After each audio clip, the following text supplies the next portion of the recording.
In fact, if you were a nobleman, son of a nobleman, but you didn't do those six things well, by Confucius' specification, you didn't make it. You didn't make the grade.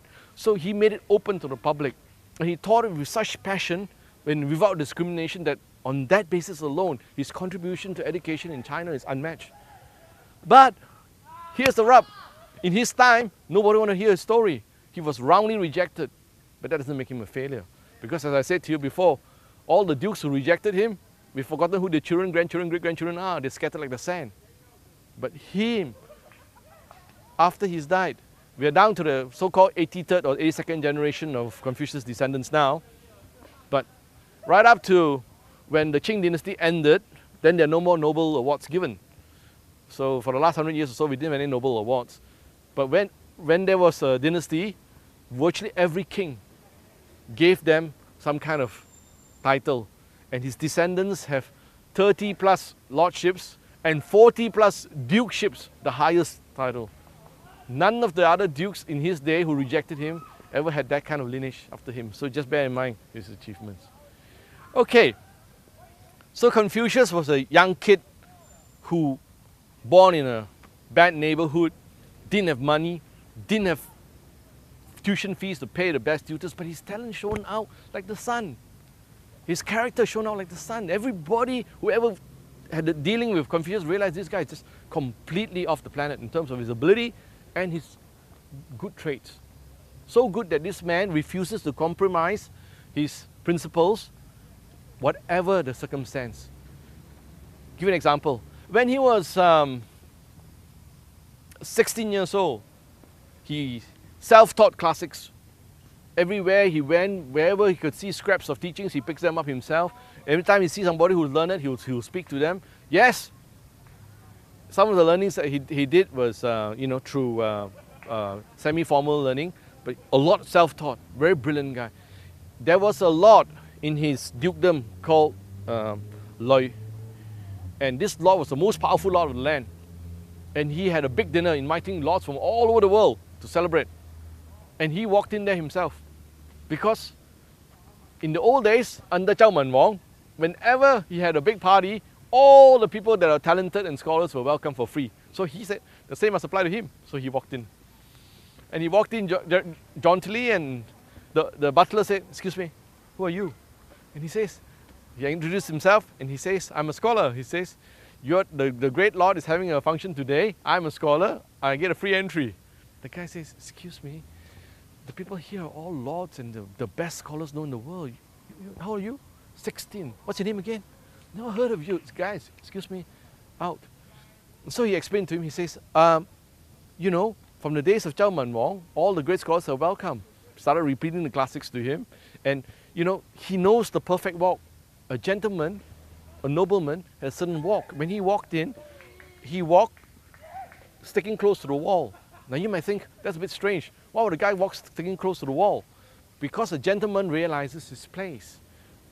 The person supposed in the center of the room is the lord of the house. So you're not supposed to go and walk up to the center of the room and take all the attention. He actually walked on the side. People looked at him and said, "Guys, this guy is really strange. He seems to be like 500 years ago. There's a time warp here. What's happening?" He knows the rules. And then what happened next was even worse. The dancers started coming out, Lord's banquet. They form a figure 8 dance. And then the bronze bells were rung, and the Lord signaled his arrival from his room. And everybody hailed the Lord. And Confucius stood up and said to the butler, he says, "I'm sorry, that's a figure 8 dance, right?" He said, "Yes." "Those bronze chimes, they are such and such formation, right?" He said, "Yes." He said, "I'm sorry, that's only meant for the king. Your lord's very rich, but he's not the king. This is breaking the rules." Whoa! All the swords drawn, pointed at him. Won't budge. Won't budge. This is the truth. He says, do you know why the world is in disorder? Because everybody has forgotten what he's supposed to do. In fact, one of the most famous teachings of Confucius is called the rectification of names. I.e., people have forgotten what each particular title or positions, responsibilities and duties are. So people exceeded them on their own, discretionary.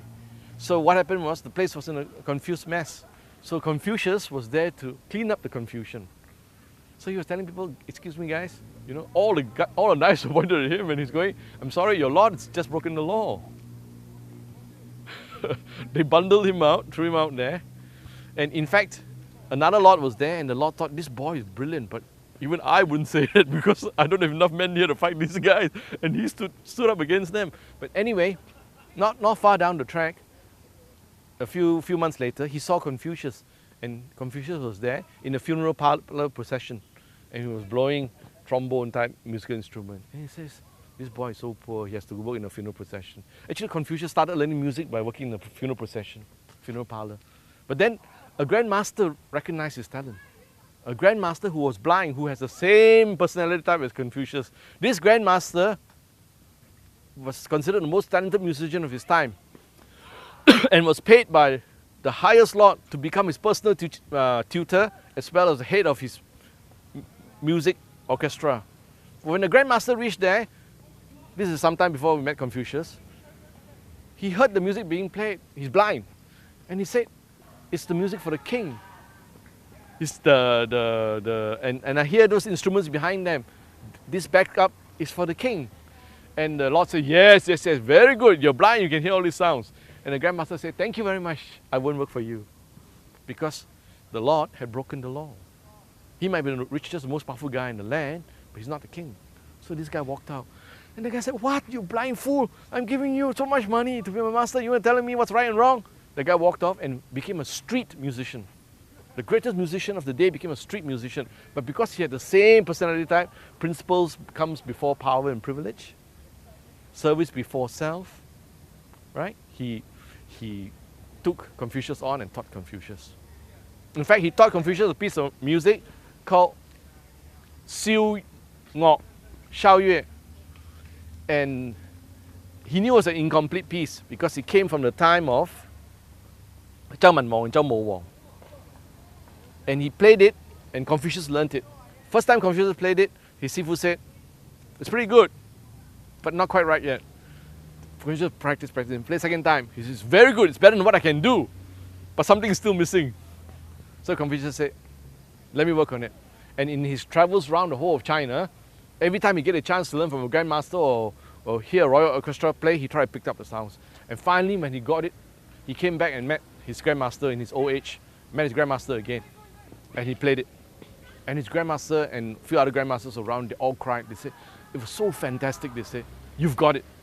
And they asked Confucius, what did you see when you were playing that piece of music? The other grandmaster said, we saw the ocean parting. We saw beautiful green mountains. We saw clear skies. We saw dragons and phoenixes. What did you see? They asked Confucius. And Confucius said, I saw Zhao Manwang. He was there in his majesty, looking out throughout China, his home, our great king. And all the grandmasters cried and said, you've got it. Because we all wondered where this piece of music was, who composed it. You got the answer. It's Zhao Manwang. They were so touched because he really reached the heart, the essence of the music. But more about Confucius later and his music. So there was this guy, he's a young kid, didn't have much resources. People bullied him every way he can. He was a gentle giant. But when he started working in the household of one of the lords, he was recognized as a talent. He was asked to turn to the chariots because all the lords have lots of chariots because the lords are involved in wars. They take sides with the nobles and all and the dukes. So he learned under the best charioting master, but he was also the most polite. In fact, those people who rode in his chariot, sometimes the chariot is taken to some strange places. He can control them really well, and he's very, very full of decorum and full of respect for others. He stops. In fact, his control is so fine apparently that through his fingertips, he can control the horse's direction. 4 horses with his fingertips. His voice alone can make the horse calm down or run at incredibly high speed. His connection with the chariot and the horses is unmatched. And, you know, people say to him, how come you have, so much respect and decorum and so forth? He explained to people, he said, I grew up with horses, I grew up with animals. In fact, those of you who read the blog site today, I said, please bring some animals along. Because Confucius, when he started working for the Lord as a young sort of servant, he loved at night. He couldn't sleep at night. Every night he liked to recite his poetry. Every night he liked to read his calligraphy and the classics. But he can't do that with all his fellow workers. They can't sleep. So he goes out into the field and recites it in the middle of the field with all the cows around him and the sheep and everything. Or he used to go to the stable and read his poetry and play his music for the horses. And apparently the horses and the cows and all that loved it. So that's why I said tonight, bring some cows and sheep and horses, because they might be more intellectually inclined than some. Oh, sorry, I better stop. So there you are, Confucius, loved animals. He was there. Oh, sorry, Datuk Wei is not here today. He might not appreciate this, but Confucius was a meat lover. Yes, serious meat lover. In fact, Confucius' favorite meal was the sacrificial meat that they used for offering on the religious tables, for prayers. Let me get back to one aspect of his life. Confucius actually spent a lot of his life traveling, and only in his mid-60s did he get back to his hometown.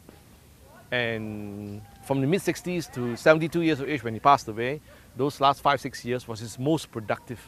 He wrote incredible amount of music and poetry, studied the King and wrote the annotations and everything. He did prolific teaching in his 60s. But before that, what happened was he traveled around because he was not appreciated. In fact, a lot of people didn't like him. In many stages of his life, he was threatened physically. In many stages of his life, nobody wanted him. He was starving. There were many times he nearly starved to death. In fact, he has a famous saying. He says, 君子食不求飽，住不求安. The true scholar, the true gentleman, the true nobleman in food does not seek to have plentiful food, and in shelter does not require a stable roof above his head. What he means is not that a scholar doesn't want to eat or doesn't want to have a nice roof, that a true scholar, a true gentleman, a true nobleman, his first pursuit must be to right the wrongs of society, to make the world a better place. And that is a supreme destiny, supreme mission in life. And if it so happens that to achieve that, he has to forsake having regular meals and forsake having a roof over his head, so be it. And that is actually the story of his life. This is what Confucius did. He went from town to town. He made up his mind that the way to make China and the world a better place is to teach these inviolable principles, these great truths, to all the rulers of the country so that they can make the step to redress the wrongs in society. And the fact that they didn't want to hear what he had to say, that they want to hear something else, he didn't compromise. Therefore, he was rejected. All right, let's begin with a kingdom called Wei Ngai Kok, which was not too far away from his homeland. When he first got there, he met the great Duke of Ngai, who is a very wise and experienced man. But right on his doorstep at the stage were a couple of other kingdoms that wanted to conquer Ngai, and everybody was fighting each other for space, and and he was a very worried man because there were a number of stratagems, number of military formations that his generals and tacticians couldn't work out how to defeat those Chan. So when he first met Confucius, he said, "Oh, I'm very glad to see you, young man." He says, "You're a very, very brilliant guy." He says, thank you. So good to see me." He said, "Now, these guys have got tortoise formation. These guys have got a double formation. That guy have got, the Wui formation. How we counter these? And these guys are putting fire at the back here. How we counter that?" And Confucius said, "Can I stop you for a moment?" The Duke said, "Please, just tell me. And Confucius said, "Okay. We have to begin from the beginning. If you get engaged and fight them now, you will lose. What we need you to do is to start reordering your society. Because if you do from the basics inside, your country will be so strong, nobody can touch you." He says, "I haven't got a lot of time, but tell me." And Confucius says, "Let me begin. I have to teach you Yan.